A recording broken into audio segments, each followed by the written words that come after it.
You know what's weird? Not caring about sports. That's what they tell you anyway. You don't watch the games. You don't know the teams. You don't care who won. And people look at you like you just admitted you don't breathe oxygen. How can you not care? Like it's a moral failing. And here's the thing that took me way too long to figure out.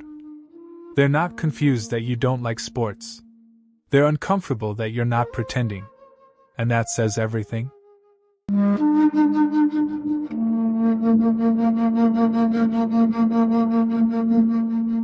Look, you don't hate sports. You're not trying to be different.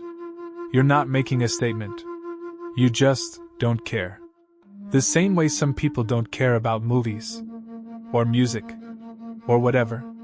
It's not that deep. But somehow, with sports, it becomes this whole thing. People need you to care. And when you don't, they take it personally. Which is insane when you think about it. But that's what happens. It starts innocent enough. Did you watch the game last night? No. You didn't see it? No, I don't really follow. Wait, you don't follow football? And now it's an interrogation. Any sports? Not even basketball? The Super Bowl? And you can see it happening. The confusion turning into concern. Like you just told them you don't have a pulse. But everyone watches. Everyone. As if your existence disproves their reality. You try to explain. You have other interests. Other things you do with your time. They don't care. You're missing out. Sports bring people together. It's part of being a man. Or whatever. And you realize, this isn't a conversation. This is an intervention. For a problem you don't have. Here's what I eventually figured out. Sports aren't just entertainment for a lot of people. Their identity. It's how they bond with their dad. Their friends. Strangers at a bar. It's shared language. Instant connection. You wear the jersey, you're part of the tribe. And tribes need everyone to participate. Because if you don't, if you're just standing there, not caring, you expose something they don't want to see. That it's optional. That you can just not. And that breaks the illusion that everyone is supposed to care. Your indifference is a mirror. And they don't like what it reflects. So at some point you stop playing along. They bring up the game. And you don't nod. You don't ask follow-up questions. You don't fake enthusiasm. You just say, I don't follow sports. That's it. No explanation. No apology. Just the truth. And watch what happens. Some people? Fine. They move on. But others? Oh, they spiral. Not at all. Nothing? Really? Like you just confessed to a crime. Because you didn't just admit you're not interested. You refuse to perform. And performance is required. And this is where it gets messy. Because even though you know it's ridiculous, part of you feels bad. Maybe you are missing out. Maybe there is something wrong with not caring. Maybe you should try harder to fit in. They tell you. You just haven't found your team yet. You haven't been to a live game. You don't understand the energy. And you start wondering, am I broken? Is everyone else getting something I'm not? But here's the truth. You're not missing out. You're just not wired for this specific thing. And that's fine. The guilt you feel? That's not proof you're wrong. That's just what happens when you step out of line. When you stop pretending, people show you who they are. The secure ones? They shrug. Cool. What are you into? Done. But the insecure ones? They get weird. Defensive. Sarcastic. Pushy. You think you're too good for sports? You must be fun at parties.